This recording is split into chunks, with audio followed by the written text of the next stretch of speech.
আসসালামু আলাইকুম। শুরুতেই জানিয়ে দিচ্ছি আজকের গুরুত্বপূর্ণ সংবাদ শিরোনাম।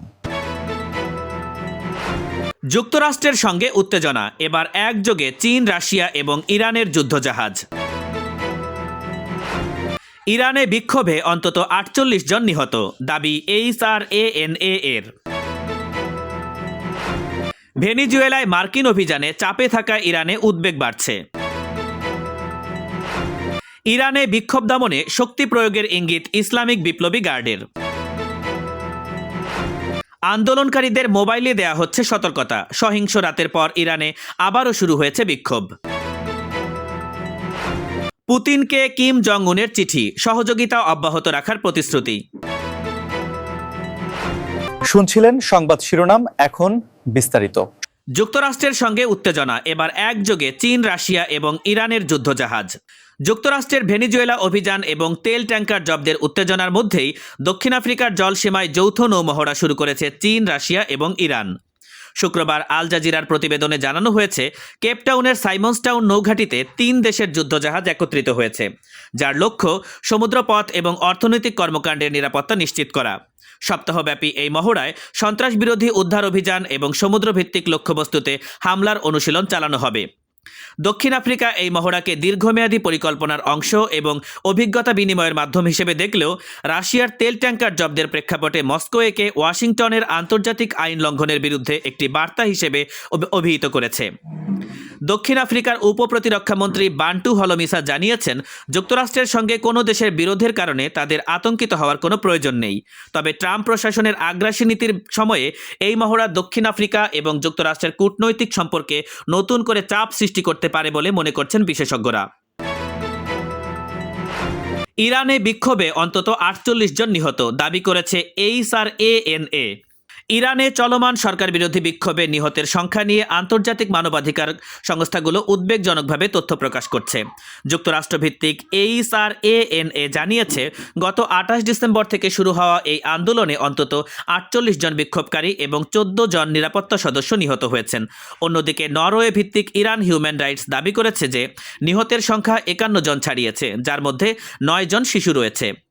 দেশ জুড়ে কঠোর ইন্টারনেট ব্ল্যাকআউট এবং আন্তর্জাতিক সংবাদ মাধ্যমের উপর নিষেধাজ্ঞা থাকায় হতাহতের প্রকৃত সংখ্যা এবং তথ্য স্বাধীনভাবে যাচাই করা অসম্ভব হয়ে পড়ছে।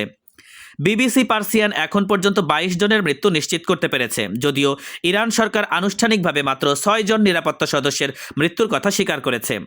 এই ভয়াবহ পরিস্থিতিতে আন্দোলনকারীদের ওপর ক্রমবর্ধমান দমনপীড়নের চিত্র বিশ্ববাসীর কাছে পৌঁছানো কঠিন হয়ে পড়েছে। ভেনিজুয়েলায় মার্কিন অভিযানে চাপে থাকা ইরানে উদ্বেগ বাড়ছে। ভেনিজুয়েলায় মার্কিন অভিযানে মাদুরো আটক হওয়ার পর ইরান এখন অভ্যন্তরীণ বিক্ষোভ এবং বিদেশি সামরিক হস্তক্ষেপের দ্বিমুখী সংকটে পড়েছে। গত সপ্তাহে মুদ্রার রেকর্ড দরপতনকে কেন্দ্র করে শুরু হওয়া বিক্ষোভে ৮৮টি শহরে ছড়িয়ে পড়েছে, যাতে অন্তত ৩৪ জন নিহত এবং ২,০০০-এর বেশি মানুষ গ্রেপ্তার হয়েছেন। মার্কিন প্রেসিডেন্ট ডোনাল্ড ট্রাম্প হুঁশিয়ারি দিয়ে বলেছেন, বিক্ষোভকারীদের হত্যা করলে ইরানকে নরক দেখতে হবে। এর প্রতিক্রিয়ায় সর্বোচ্চ নেতা আয়াতুল্লাহ আলী খামেনি বিক্ষোভকারীদের বিদেশি ভাড়াটে এবং ট্রাম্পের চর হিসেবে আখ্যায়িত করেছে। ইসরায়েলি প্রধানমন্ত্রী বেনিয়ামিন নেতানিয়াহু বিক্ষোভকারীদের সমর্থন জানানোয় তেহরানে আতঙ্ক আরও বেড়েছে এবং মোসাদ সন্দেহে একজনকে গ্রেপ্তার করা হয়েছে। বিশ্লেষক ওয়াসি নাসার অ্যালেক্স ভাকান্টার মতে, এটি কেবল মুদ্রার পতন নয়, বরং শাসন ব্যবস্থার ওপর সরকারের আস্থার ধস, যেখানে পরিবর্তন এখন অনিবার্য হয়ে পড়েছে। ইরানে বিক্ষোভ দমনে শক্তি প্রয়োগের ইঙ্গিত ইসলামিক বিপ্লবী গার্ডের। ইরানে চলমান সরকার বিরোধী বিক্ষোভ দমনে ইসলামিক বিপ্লবী গার্ড সরাসরি শক্তি প্রয়োগের হুঁশিয়ারি দিয়েছে। শুক্রবার এক বিবৃতিতে বাহিনীটি জানিয়েছে, দেশের বর্তমান অস্থিতিশীল পরিস্থিতি তারা আর দীর্ঘায়িত হতে দেবে না। এর আগে সর্বোচ্চ নেতা আয়াতুল্লাহ আলী খামেনি নাশকতার বিরুদ্ধে কঠোর হুঁশিয়ারি দিয়ে স্পষ্ট করেছেন যে সরকার পিছু হটবে না। এদিকে রাষ্ট্রীয় টেলিভিশনে প্রচার করা এক বার্তায় সন্তানদের বিক্ষোভে না পাঠানোর জন্য অভিভাবকদের সতর্ক করা হয়েছে। বৃহস্পতিবার রাতে তেহরান সহ বিভিন্ন শহরে হাজার হাজার মানুষ রাস্তায় নামলে ইন্টারনেট এবং মোবাইল সেবা সম্পূর্ণরূপে বন্ধ করে দেওয়া হয়েছে। টাইম ম্যাগাজিন এবং অন্যান্য সূত্র দাবি করেছে যে বৃহস্পতিবার এক রাতেই রাজধানী তেহরানের নিরাপত্তা বাহিনীর গুলিতে ২ শতাধিক বিক্ষোভকারী নিহত হয়েছেন। ১৯৭৯ সালে বিপ্লবের পর বর্তমান শাসন ব্যবস্থা এখন পর্যন্ত সবচেয়ে কঠিন চ্যালেঞ্জের মুখে পড়েছে বলে বিশ্লেষকরা মনে করছেন। আন্দোলনকারীদের মোবাইলে দেয়া হচ্ছে সতর্কতা। সহিংস রাতের পর ইরানে আবারও শুরু হয়েছে বিক্ষোভ। ইরানে টানা ১৩তম রাতেও সরকার বিরোধী বিক্ষোভ অব্যাহত রয়েছে এবং পরিস্থিতি নিয়ন্ত্রণে সরকার এখন বিক্ষোভকারীদের মোবাইলে সরকারি সতর্কতামূলক খুদে বার্তা পাঠানো শুরু করেছে। ইসলামিক বিপ্লবী গার্ড এবং পুলিশ এ সকল বার্তার মাধ্যমে সাধারণ মানুষকে রাস্তা থেকে দূরে থাকার নির্দেশ দিচ্ছে।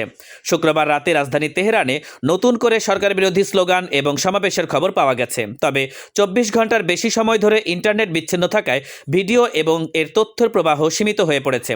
একজন প্রত্যক্ষদর্শী জানিয়েছেন, দক্ষিণাঞ্চলের হাসপাতালগুলোতে মাথায় গুলিবিদ্ধ অনেক মানুষকে দেখা যাচ্ছে, যারা মূলত বৃহস্পতিবার রাতের ভয়াবহ সহিংসতায় আহত হয়েছেন। কঠোর দমনপীড়ন এবং ডিজিটাল ব্ল্যাকআউটের মধ্যেও রাজপথে বিক্ষোভকারীদের অনড় অবস্থান দেশটির বর্তমান শাসন ব্যবস্থাকে চরম সংকটের মুখে ঠেলে দিয়েছে। পুতিনকে কিম জং উনের চিঠি, সহযোগিতা অব্যাহত রাখার প্রতিশ্রুতি। উত্তর কোরিয়ার নেতা কিম জং উন রাশিয়ার প্রেসিডেন্ট ভ্লাদিমির পুতিনকে পাঠানো এক চিঠিতে দুই দেশের মধ্যে কৌশলগত অংশীদারিত্ব এবং ঘনিষ্ঠ সহযোগিতা অব্যাহত রাখার দৃঢ় অঙ্গীকার ব্যক্ত করেছেন। শুক্রবার KCNA-এর প্রতিবেদনে জানানো হয়েছে, কিম জং উন পুতিনের সব ধরনের নীতি এবং সিদ্ধান্তের প্রতি নিঃশর্ত এবং স্থায়ী সমর্থন প্রকাশ করেছেন। তিনি পুতিনের সঙ্গে নিজের সম্পর্ককে অমূল্য এবং গর্বের হিসেবে উল্লেখ করে বলেছেন, রাশিয়ার স্বার্থ রক্ষায় উত্তর কোরিয়া সবসময় পাশে থাকবে। বিশ্লেষকদের মতে ইউক্রেন যুদ্ধ এবং যুক্তরাষ্ট্রের ভেনেজুয়েলা অভিযানের প্রেক্ষাপটে পিয়ংইয়ং এবং মস্কোর এই নিবিড় সামরিক এবং কূটনৈতিক সংহতি আন্তর্জাতিক রাজনীতিতে নতুন সমীকরণ তৈরি করেছে। বিশেষ করে ২০২৪ সালে স্বাক্ষরিত প্রতিরক্ষা চুক্তির পর দুই দেশের সম্পর্ক এখন জোটগত নতুন উচ্চতায় পৌঁছেছে।